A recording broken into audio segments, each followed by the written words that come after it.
அரசியலை அடியெடுத்து வைத்த போது நாங்கள் வைத்த முழக்கம் கடைசி மனிதனுக்கும் ஜனநாயகம், எளிய மக்களுக்கும் அதிகாரம் என்பதாகும். எல்லா மேடைகளிலும் திருமாவளவன் ஆட்சியிலும் பங்கு அதிகாரத்திலும் பங்கு என்ற முழக்கத்தை வைக்கிறார். அவரை நான் வரவேற்று பாராட்டுகிறேன் என்று 99 பேசியிருக்கிறார். அதை நினைவுபடுத்தி நேற்று நான் செங்கல்பட்டிலே பேசினேன்.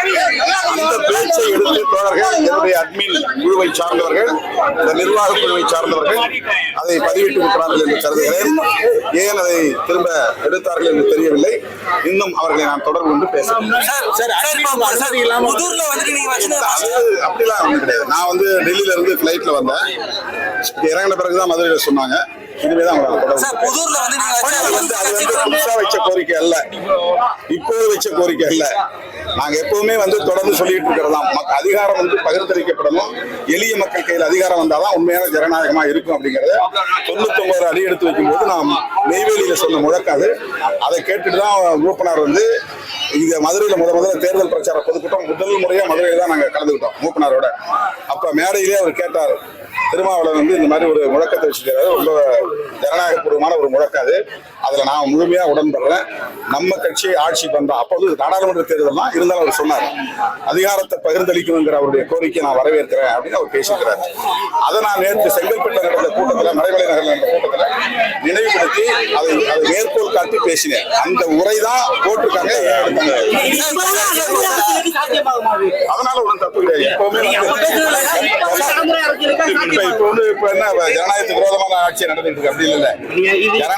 ஜனநாயக பரவலாக்கத்துல அதிகார பரவலாக்கம் முக்கியமானது, ஒரு முக்கியமான ஃபேக்டர் அது. அதை வந்து எப்பவும் பேசலாம், எப்பவும் கேட்கலாம், அது ஒன்றும் தப்பு கிடையாது. எலெக்ஷன் நான் கேட்டிருந்தா 2021 தேர்தலில் கேட்டிருக்கணும். அப்படின்னா 2026 தேர்தலில் தான் கேட்க முடியும். இப்ப அவங்க வந்து என்னுடைய உரையை எடுத்து போட்டு டைட்டில் போட்டுக்கிறாங்க. அது என்ன காரணம்?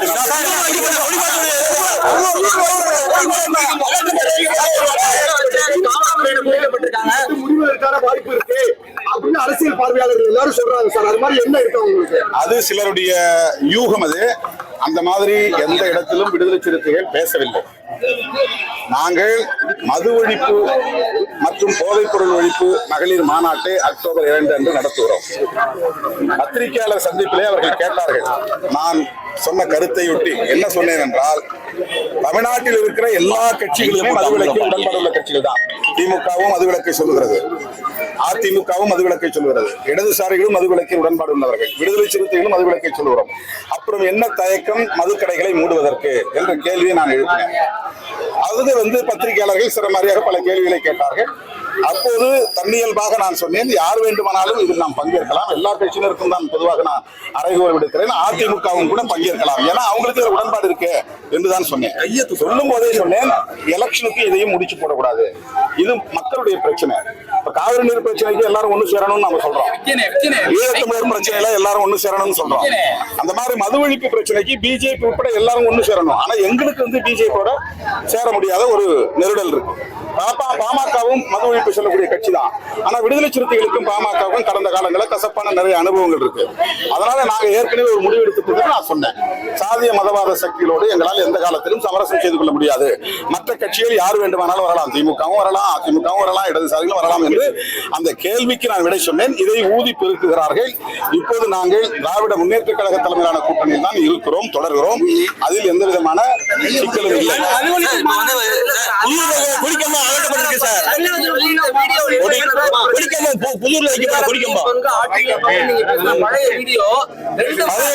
புது வீடியோ தான். பழைய செய்தியை கோட் பண்ண 2 பேர் அனுப்பியிருக்காங்க. அதனால அந்த குழப்பம் ஏற்பட்டிருக்கு. மற்றபடி வேற ஒண்ணும் இல்லை. மதுரை மாவட்ட ஆட்சித்தலைவர் சங்கீதா அவர்கள் பொறுப்பேற்ற நாளில் இருந்து விடுதலை சிறுத்தைகள் எங்கே கொடியேற்றினாலும் அவர் தேவையில்லாமல் குறிப்பிடுகிறார். அடிக்கடி ஏதேனும் பிரச்சனை செய்து கொண்டே இருக்கிறார். உயர் நீதிமன்றத்தில் ஆணை பெற்ற பிறகும் திருமங்கலம் அருகே மேலப்பட்டி என்கிற இடத்துல விடுதலை சிறுத்தைகள் கொடியேற்ற அனுமதி தாருங்கள் என்று சொன்ன பிறகும் தர மறுக்கிறார். அதே போல ஊமச்சிக்குளம் பக்கத்திலே ஆலத்தூர் என்கிற இடத்தில் விடுதலை சிறுத்தைகள் கட்சி கொடியேற்றுவதற்கு அனுமதி தாருங்கள் என்று நீதிமன்றம் சொல்லியும் தர மறுக்கிறார். இப்போது புதூர் பக்கத்திலே ஏற்கனவே தொழிலாளர் விடுதலை முன்னணி ஏற்றிய கொடி காவல்துறையினரால் அகற்றப்பட்டு விட்டது. சாலையை அகலப்படுத்துகிறோம் என்கிற பணியில் அப்போது யாரும் எதிர்ப்பு தெரிவிக்கவில்லை, அதை விட்டுவிட்டார்கள். அவர்கள் தான் இப்போது சற்று உள்ளே தள்ளி, ஒரு 20 அடி உள்ளே தள்ளி கொடி கம்பத்தை நாட்டியிருக்கிறார்கள். ஏற்கனவே ஒரு கொடி இருக்கு, 2வது கொடி இருக்கு. முதல்ல என்ன சொன்னாங்கன்னா, நீங்க 50 அடி 60 அடி ஏத்துறீங்க, அதனால முடியாதுன்னு சொன்னாங்க. இப்ப என்ன சொல்றாங்கன்னா, அனுமதி இல்லாம ஏத்துறீங்கன்றாங்க. அடுத்து என்ன சொல்றாங்க, கார்பரேஷன், மதுரை கார்பரேஷன் அனுமதி தந்தாதான், NOC தந்தாதான் ஏத்த முடியுன்றாங்க. இது தனிப்பட்ட முறையில இந்த மாவட்ட ஆட்சித்தலைவர் விடுதலை சிறுத்தைகளுக்கு எதிராக தொடர்ந்து செயல்பட்டு வருவது தெரிகிறது. இதை அரசின் கவனத்திற்கு, முக்கியமான மூத்த அமைச்சர்களின் கவனத்திற்கு கொண்டு சென்றிருக்கிறோம். அமைச்சர்கள் அனுமதி அளிப்பார்கள் அல்லது உரிய அனுமதியை வழங்கிய பிறகு நாங்கள் அந்த கொடியை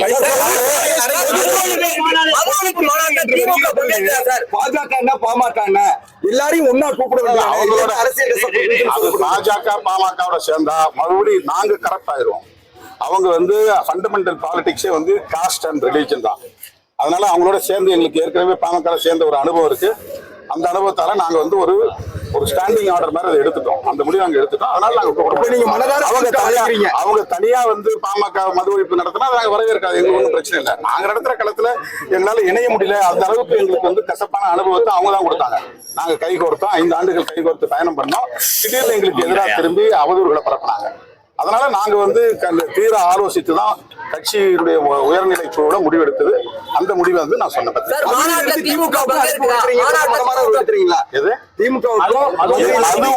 மது ஒழிப்பில் உடன்பாடு உள்ள யாரும் கலந்து கொள்ளலாம் என்று நான் அங்கே சொன்னேன். அதை மீண்டும் வழிமொழிகிறேன். யார் யாரை அழைப்பது என்பது குறித்து இன்னும் நாங்கள் முடிவு செய்யவில்லை. யாருக்கும் அதிகாரபூர்வமாக நாங்கள் அழைப்பு விடுக்கவில்லை. இருப்பது இன்னும் 15 நாட்கள் தான். நாங்கள் உயர்நிலை குழுவிலே முடிவு பண்ணி யாரை அழைப்பது என்று முதல்ல நாங்கள் என்ன முடிவு பண்ணிருக்கோம்னா, இது மகளிர் மாநாடு என்பதனால் தேசிய அளவில் மகளிர் அணி தலைவர்களை அழைக்கலாம் என்றுதான் நாங்கள் முடிவு செய்திருக்கிறோம். இது பத்திரிகையாளர் கேட்ட கேள்விக்கு நான் சொன்னேன். மது ஒழிப்புல எல்லாருக்கும் உடன்பாடு இருக்கு. திமுக 2016 தேர்தல் அறிக்கையில மதுவை ஒழிப்பும் சொல்லியிருக்காங்க. அதே மாதிரி அதிமுகவும் தேர்தல் அறிக்கையில மதுவை ஒழிக்கணும், மதுக்கடையில மூடணும் இருக்காங்க. அப்ப 2 கட்சியும் பெரிய கட்சி, ஆண்ட கட்சி, ஆளுங்கட்சி. அதுக்கடுத்து எல்லா கட்சியிலுமே மது விலக்குல உடன்பாடு உள்ளவர்களா இருக்கிறாங்க. பாதிக்கப்படுகிற பெண்கள், கண்ணீர் விடுகிற பெண்கள், விதவைகள் பிரச்சனையை பேசாம, அந்த வழியை பற்றி பேசாம, கூட்டணி கணக்குகளை பற்றி எல்லோரும் இதை திசை திருப்புகிறார்கள், மடைமாற்றம் செய்கிறார்கள். கண்ணீர் விட்டு கதரும் தாய்மார்களின் உணர்வுகளை வெளிப்படுத்துவதற்காகத்தான் இந்த மாநாட்டை நடத்துகிறோமே தவிர இதில் எந்த தேர்தல் கூட்டணி கணக்கே இல்லை. மறுபடியும் நான் சொல்லுகிறேன், தேர்தல் கூட்டணி கணக்கு இந்த அரசியலில் இல்லை. இதை நான் தேர்தலுக்காக நடத்தினா இதை விட அசிங்கம் வேற எதுவும் இல்லை. நான் நடத்துற இந்த மாநாடு தேர்தல் கூட்டணி கணக்கின் அடிப்படையில் நடத்தினா அது எனக்கு மிகப்பெரிய அசிங்கம். நான் அந்த அடிப்படையில் செய்யவில்லை. உள்ளபடியே கண்ணீர் விட்டு கதரும் தாய்மார்களின் உணர்வுகளை மதித்து அவர்களின் எதிர்பார்ப்பை நிறைவேற்றக்கூடிய வகையில் தான் இந்த மாநாட்டை நான் அறிவித்தேன். கள்ளக்குறிச்சி போயிட்டு வந்த பிறகு அந்த மக்கள் சொன்ன கோரிக்கை தான், நீங்க இந்த டாஸ்மாக் கடைகளை மூட சொல்ல மாட்டீங்களா, இதுக்கெல்லாம் போராட மாட்டீங்களான்னு என்ன நேருக்கு நேராக கேட்டாங்க. கிட்டத்தட்ட 10க்கும் மேற்பட்ட தாய்மார்கள் கேட்டாங்க.